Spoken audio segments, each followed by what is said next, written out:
esta noite, na campanha denominada O Culto das Primícias, e durante esses 12 dias, nós estamos no terceiro dia, né? E eu creio, e não tenho dúvida disso, que Deus operará milagres e os testemunhos que advirão disso serão muito claro e notório para todos. Marcos, capítulo 11, louvado seja o nome do Senhor. O Evangelho de Marcos, capítulo 11, versículo de número 11. O tema da mensagem é preciso dar fruto sempre, ou é preciso frutificar sempre na casa do nosso Deus. Diz assim a palavra do Senhor. Jesus entrou em Jerusalém e foi ao templo, tendo visto tudo ao redor. Como já era tarde, saiu para Betânia com os 12. No dia seguinte, quando saíram de Betânia, Jesus teve fome e, vendo de longe uma figueira que tinha folhas, foi ver se nela achara alguma coisa. Aproximando-se dela, não achou senão folhas, porque não era o tempo de figos. Então disse a figueira: nunca, jamais, coma alguém fruto de ti. E os discípulos ouviram isso. Amém. Os irmãos podem se assentar, por gentileza. Que passagem maravilhosa. E que passagem também emblemática.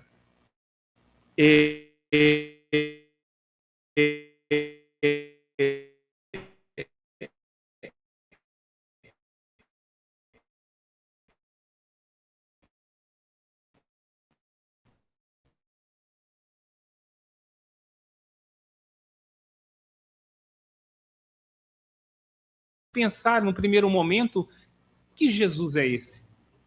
A Bíblia vai falar que Jesus teve fome, e isso é natural, porque estamos falando da humanidade do nosso Senhor Jesus Cristo.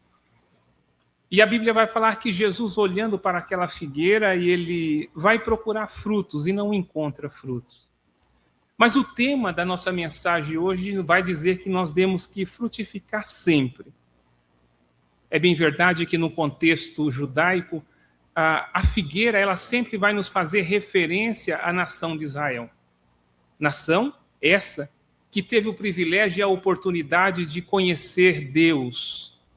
A Bíblia vai dizer que o povo judeu, eles tiveram a oportunidade ali de andar com Jesus Cristo, de presenciar vários milagres de Jesus. Só que eles não tiveram a revelação plena do plano da salvação. Agora, nós, como Igreja de Cristo, nós já tivemos um privilégio um pouco melhor do que eles, porque nós conhecemos todo o plano da salvação. E o plano da salvação inclui, dentro da temática que nós estaremos explorando nessa noite, a questão dos milagres, a questão dos frutos, a questão de frutificar na casa do nosso Deus. É impossível nós servirmos ao nosso Deus, é impossível nós estarmos plantados na casa de Deus e não experimentar os frutos advindo da nossa comunhão com o nosso Deus. Nós tivemos experiência, e eu particularmente tenho experiências para poder contar, e talvez se fosse abrir a oportunidade nessa noite para que você pudesse falar de testemunho dos frutos do nosso Deus, de como o Senhor Deus operou, e ficaríamos aqui a madrugada.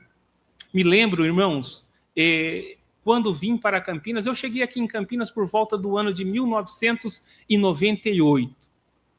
Pobre, pobre, pobre de maré de si. Era pobre que dava dó. O saco era a minha mala e o cadeado era o nó. Só que eu não conhecia Jesus, mas eu ouvia falar daqueles que conheciam a Jesus, que ele era o Deus poderoso que podia transformar a vida. E eu comecei a pensar e imaginar, se Deus é capaz realmente de mudar vidas e situações, porque nós vimos o testemunho, e o testemunho ele tem essa função, é diferente do testemunho, né, pastor? Mas o testemunho ele tem essa função de trazer edificação para nossas vidas. Eu falei, olha, eu já estou na lama. Eu já estou na lama. O que custa eu entregar a minha vida para o Senhor Jesus Cristo? Foi a melhor decisão da minha vida. Como também, se eu for perguntar para os irmãos aqui, como foi essa decisão? Foi a melhor coisa da vida. Aí chego em Campinas e digo comigo assim, eu vou prestar um concurso público. Se Jesus opera, eu ouço milagre, eu vou prestar um concurso público. Irmãos, e fui prestar esse concurso público.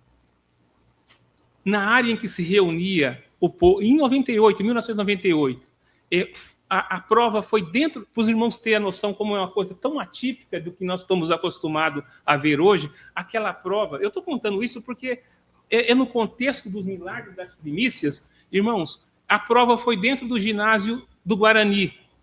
Então, aquele ginásio lotou de pessoas ali para fazer a prova, deram uma pranchetinha e a prova para todo mundo, e aí falaram assim, olha, abre os envelopes para começar a prova. E eu vi aquele barulho, sabe aquele barulho quando abre o papel? Só escutava esse barulho. Eu falei, vou fazer diferente. O novo convertido, nós devíamos continuar sendo novos convertidos. Nós não podíamos mudar. O novo convertido, ele faz coisa, irmãos, que ultrapassa a visão do natural. Enquanto eu via todo mundo naquela pressa, abrindo aquele envelope para sacar a prova para fazer, eu peguei, inclinei a minha cabeça e orei para Deus. Falei, Senhor, Tu conheces, Tu sabes da minha vida que eu preciso. E fiz isso, fiz aquela oração bem rápida. Depois que terminei a oração, eu percebi que alguém estava olhando do meu lado, dizendo assim, ué, não abriu ainda? Já tem muita gente na sua frente. Eu abri depois a prova e fiz a prova tranquilamente, com muita segurança, com muita graça de Deus, com a confiança lá do céu. Capacidade humana não tinha nenhuma. Capacidade humana nenhuma. Irmãos, e o tempo passou, vamos aguardar o resultado. O resultado dessas provas geralmente saía no Correio Popular, que era um jornal de circulação. Quando eu vi o meu nome, primeiro lugar. Eu fiz o recorte daquele jornal, eu queria emoldurar aquele jornal, eu queria dizer para todo mundo, olha, realmente é verdade que o Deus que nós servimos é um Deus que faz milagres. Primeiro lugar estampado ali para a honra e a glória do nosso Deus. Alguém dizia para mim assim, nossa, mas você é bom. Eu falei, sou bom nada. É porque agora eu comecei a servir a Jesus Cristo, e a Bíblia vai falar que Jesus Cristo é aquele que nos abençoa. Jesus Cristo é aquele que nos coloca em posições que as pessoas nunca possam imaginar. Então, isso é uma parte dos milagres. Se eu for estender aqui muitos outros milagres sucessivos que aconteceram, irmãos, vai fugir um pouquinho e eu quero tomar atento ao tema da palavra, da pregação dessa noite. É preciso dar fruto sempre. E no contexto que eu estava dizendo, Jesus Cristo então volta com seus discípulos. E ele passando, ele observou que havia uma figueira com muitas folhas. E a Bíblia fala que Jesus Cristo então para e vai procurar frutos na figueira. Aí me chama uma atenção dizendo assim, mas se Jesus sabia que a figueira não era o tempo de dar fruto, por que ele foi procurar? Nós temos que entender, muitas das vezes, que Jesus Cristo, irmãos, utiliza de figuras e de situações para nos ensinar preciosas e grandes lições. Jesus Cristo, então, está ali com seus 12 apóstolos, ou os discípulos, E a Bíblia fala que ele então vai na figueira procurar fruto e não acha nenhum fruto. Só que no contexto da história, toda árvore, quando tem muitas folhas, provavelmente é que tenha fruto, ainda que sejam os frutos temporãos, os frutos fora de época.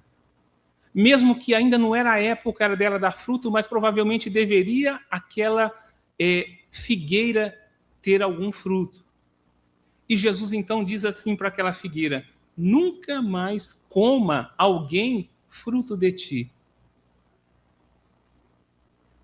Em alguma tradução vai dizer que Jesus amaldiçoa a figueira. Eu não gosto muito dessa palavra amaldiçoa. Eu prefiro utilizar o termo sentenciada. A Bíblia vai falar que Jesus imprime uma sentença àquela figueira: nunca mais alguém comerá fruto de ti. De uma forma talvez mais romântica, talvez nós podíamos dizer assim: olha, Jesus poderia ter deixado aquela figueira estéril, ou seja, nunca mais aquela figueira produziria fruto. Só que a sentença de Jesus, ela foi muito pesada aos nossos olhos. Porque Jesus queria ensinar aos seus discípulos preciosas lições. E a Bíblia vai falar que aquela figueira, ela vai secar. No versículo de número 19 do capítulo 11 de Marcos, a Bíblia vai dizer que, caindo a tarde, eles saíram, os discípulos saem da cidade e a figueira seca. Passeando pela manhã, viram que a figueira tinha secado desde as raízes. Pedro lembrou-se e disse: Jesus, mestre, olha, a figueira que amaldiçoaste, ou a figueira que sentenciaste, secou. Irmãos, os discípulos, os fariseus, os saduceus, aquela casta religiosa no tempo de Jesus Cristo, eles já sabiam que Jesus estava pregando e que João Batista também vinha pelo caminho batizando para arrependimento do pecado. E a Bíblia vai dizer justamente lá em Mateus capítulo 3, versículo 8, vamos ver o que está lá em Mateus capítulo 3 e versículo 8.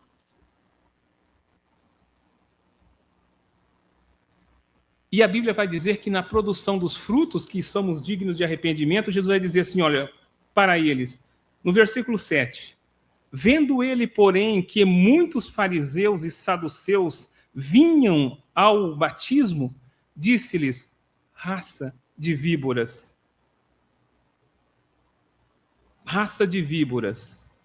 quem vos ensinou a fugir da ira futura? Produzi, pois, frutos que mostrem o arrependimento.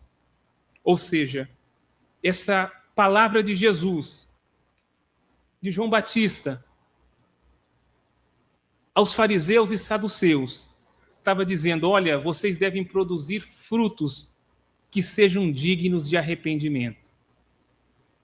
Trazendo isso para nós, nós somos filhos de Cristo, plantados na casa de Deus. Nós temos que produzir também frutos de arrependimento. Produzir frutos que redundem em arrependimento para a nossa vida. Em João capítulo 15, versículo 16, e na sequência da produção dos frutos, Jesus está dizendo, vamos lá ver em João capítulo 15, versículo 16. Louvado seja o nome do nosso Deus. Não foste vós que me escolhestes, mas fui eu que vos escolhi e vos nomeei, para que vades e que deis frutos, e o vosso fruto permaneça, a fim de que tudo o que em meu nome pedirdes ao Pai, Ele vos conceda. Olha que passagem maravilhosa no Evangelho de João. Que não fomos nós que escolhemos Jesus, que não fomos nós que buscamos Jesus, mas que Jesus, já na sua obra da cruz do Calvário, a Bíblia fala que a morte de Cristo na cruz, Ele vai abrir para nós um vivo caminho para a salvação. E que nesse caminho em que Cristo nos escolheu, nós temos que produzir frutos. Frutos que permaneça, a fim de que tudo aquilo que nós viemos pedir ao nosso Pai, Ele vos conceda. E se nós pedirmos aquilo que está segundo o querer e a vontade de Deus, aquilo que está alinhado no plano de Deus, Deus vai conceder. Na semana em que estamos trabalhando nessa campanha, a campanha das primícias, creio que cada um já tenha feito o seu propósito no coração. O Senhor Jesus Cristo, segundo o teu querer e a tua vontade, e o teu pedido, Jesus vai conceder. Louvado seja o nome do Senhor. Faço-me lembrar também, e já entro novamente na palavra, que quando ainda na sequência morava de aluguel em uma casa de fundo de 2 cômodos, e do lado havia um terreno, e eu olhava para aquele terreno e passava na frente e olhava para aquele terreno e dizia para mim assim, olha, esse terreno poderia ser meu. Eu era solteiro ainda, eu dizia assim. E é uma coisa interessante, a fé, e depois nós vamos entrar em Hebreus capítulo 11, versículo 1, a fé é uma coisa tão fantástica gerada na nossa vida depois que nós passamos a produzir fruto, que quando você vê e começa a enxergar algo com fé, irmãos, você materializa aos seus olhos tudo aquilo que vai acontecer, mas que ainda não aconteceu. Aí aquele terreno vazio que ficava ali, estava parado ali desde o ano de 1964, eu gosto muito da questão da data também. Em 1964, alguém comprou aquele terreno que estava do lado daquela casa que eu pagava aluguel e esqueceu da vida, guardou a escritura e esqueceu. 1964. Eu não tinha nem nascido, eu nasci em 1976. E eu comecei a olhar para aquele terreno e eu enxergava naquele terreno, pastor, fé. Eu via a casa naquele terreno, eu não era casado, eu era solteiro, eu via minha esposa naquele terreno, eu conseguia enxergar meus filhos naquele terreno, eu via até o cachorrinho naquele terreno. E comecei a orar a Deus. Senhor, eu preciso, eu necessito. Senhor, eu preciso sair do aluguel. Eu não posso continuar pagando aluguel. Olha a mente. E todo dia que eu passava ali na frente, eu vislumbrava essa cena. Parece que estava tudo pronto ali. Um dia eu acordei com mais fé do que eu tinha fé. Eu tinha vindo de uma vigília na sede na sexta-feira, e a hora que eu cheguei ali, do terreno da casa que eu morava, eu peguei. Irmãos, é coisa de doido. É coisa de doido. Crente é doido. No melhor sentido da palavra. Tudo com prudência e com ordem. Mas naquele dia eu peguei um pedaço de pau. Fui lá pelo muro daquela casa, cutuquei naquela terra daquele terreno, tirei aquela terra, coloquei na minha mão, fui para o quarto orar, pedindo para Deus aquela terra. Fui orar. E orei. E chorei. E pedi para Deus. Irmãos, coisa de 30 dias, eu estava no cartório, registrando a escritura daquele terreno. E que na sequência sairia a casa, que depois eu casaria, que depois teria minha esposa, que depois teria meus filhos, e o cachorrinho também chegou. Eu digo assim que é isso que nós temos que fazer como cristão. E alguém fala assim, que palavra pesada, cristão. Cristão, a Bíblia fala que foi lá em Antioquia que os discípulos foram chamados pela primeira vez de cristão. Por quê? A sua fisionomia se parecia com Cristo. Então, a nossa fisionomia, as nossas ações, as nossas atitudes, elas devem se parecer com Cristo. Irmãos, tudo com fé. Os frutos, tudo com fé. Porque o Senhor Deus, Ele honra. Nós servimos um Deus que não muda. A Bíblia fala que na sua palavra não há sombra nem variação. O nosso Deus, ele não muda, ele continua sendo o mesmo. Louvado seja Deus. Louvado seja Deus. Para que vades e deis fruto e vosso fruto permaneça.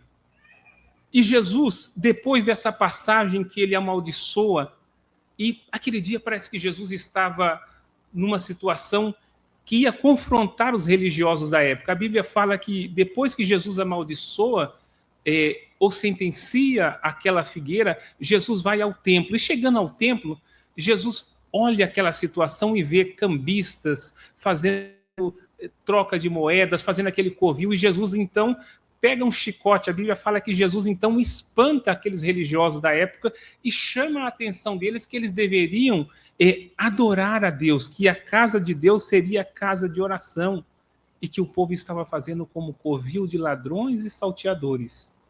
Como eu disse no começo, a figueira ela vai mostrar que é a figura de Israel. Quando Jesus olha para aquela figueira e só vê folhas e não frutos, ele quer dizer muitas das vezes para nós, mesmo assim, não viva de aparência. Quando ele amaldiçoa ou sentencia a figueira, ele vai dizer assim, olha, a sua vida, e ele conhecia que caminho que a nação de Israel estava tomando, uma nação que louvava a Deus simplesmente com os lábios, mas o coração estava afastado de Jesus, ou estava afastado das coisas de Deus, vivia uma religiosidade, não tinha uma conversão, não tinha um coração inclinado.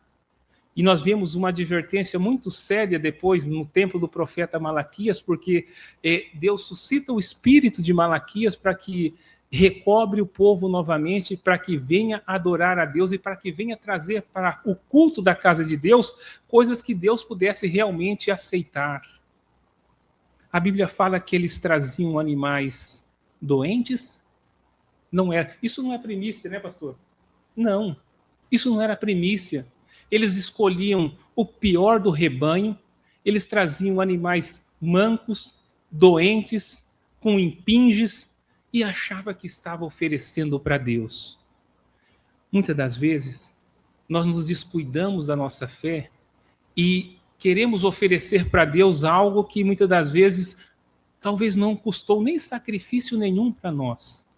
Então, eu penso sempre comigo, todas as vezes que você vai oferecer algo para Deus e que você acha que é o melhor, faça um exame e diga assim, isso me custou algum sacrifício? Para mim oferecer o sacrifício a Deus? E isso me trouxe, de certa forma, algum peso para que eu possa oferecer para Deus? Porque o povo, os judeus na época de Malaquias, eles traziam de qualquer forma. E achavam com isso, aí existe um perigo muito grande, porque achar que está oferecendo um culto a Deus, que não lhe está trazendo nenhum sacrifício, e está anestesiado achando que Jesus está recebendo, existe um grande perigo. Porque nós passamos uma dispensação de tempo achando que estamos adorando a Deus e o nosso culto não está sendo recebido por Deus. Aquela grande surpresa, muitas das vezes, mas Senhor, no teu nome, falamos novas línguas, curamos, profetizamos. E Jesus dirá abertamente, não vos conheço. Olha que coisa difícil. Nós passarmos todo um tempo servindo a Deus, adorando a Deus, achando que estamos oferecendo o melhor para Deus e de repente ouvir a sentença, não vos conheço. Então, é necessário que nós possamos produzir frutos. E Cristo vai nos ajudar, e Cristo vai nos fortalecer para que possamos oferecer o nosso fruto, o nosso culto a Deus.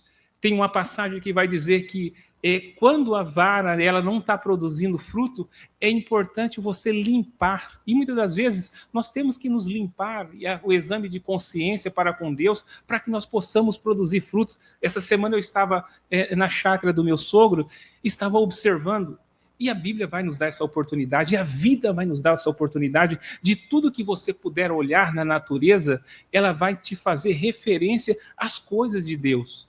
Eu não consigo olhar para nada, para situações que estão no mundo, e não conseguir fazer isso, convergir com a palavra de Deus. Abalizar com a palavra de Deus.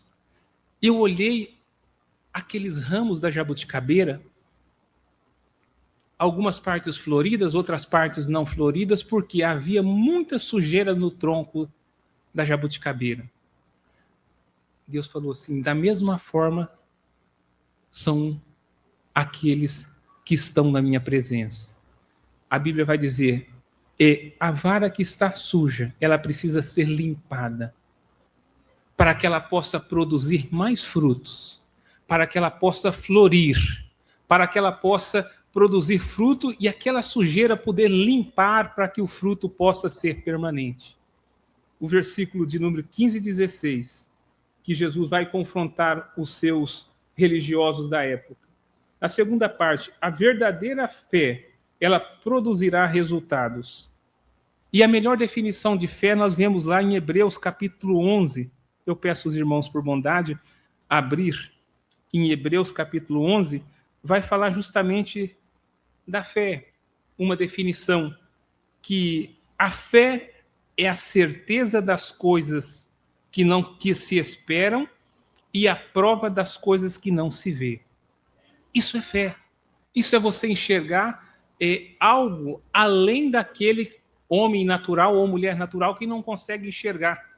E quem tem a condição de fazer essa leitura? Nós não somos melhores do que ninguém.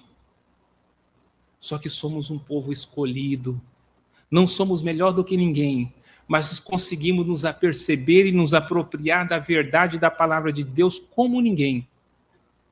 A Bíblia vai dizer que nós discernimos tudo e de todos não somos discernidos.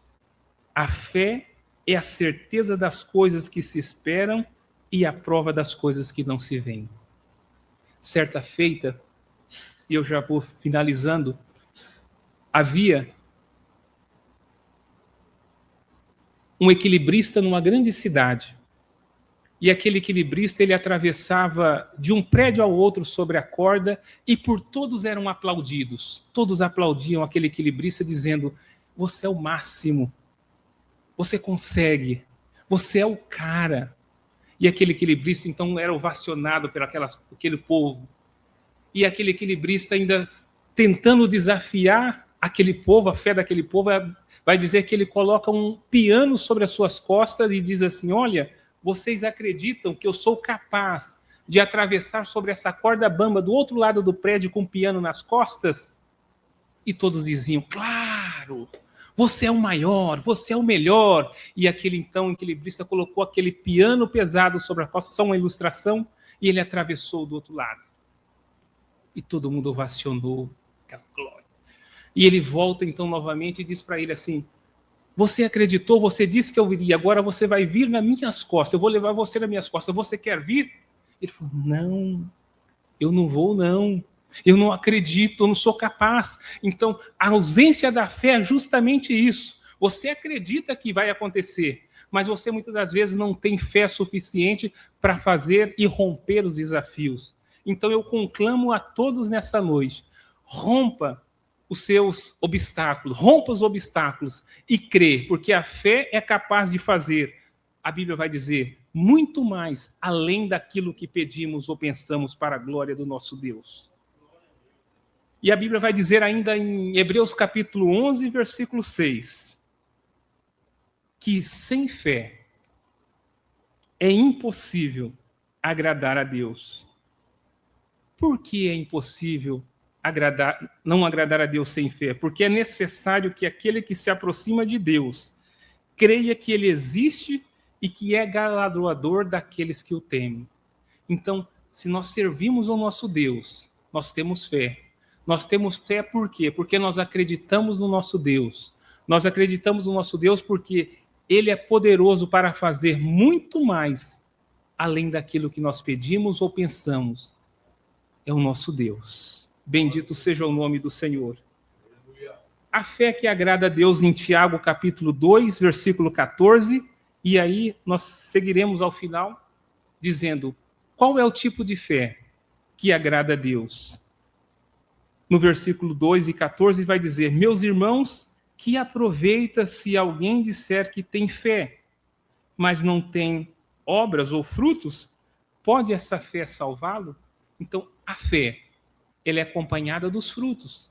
A fé, ela é acompanhada das obras. E tudo isso, a fé, frutos e obras, tudo isso vai redundar para a glória do homem. É isso? Não, não. Para a glória de Deus. Quando saiu aquele resultado no jornal, que o meu nome estava ali figurado na primeira posição, irmãos, não está no meu coração. Não uso aquilo ali como um alarde de qualquer coisa.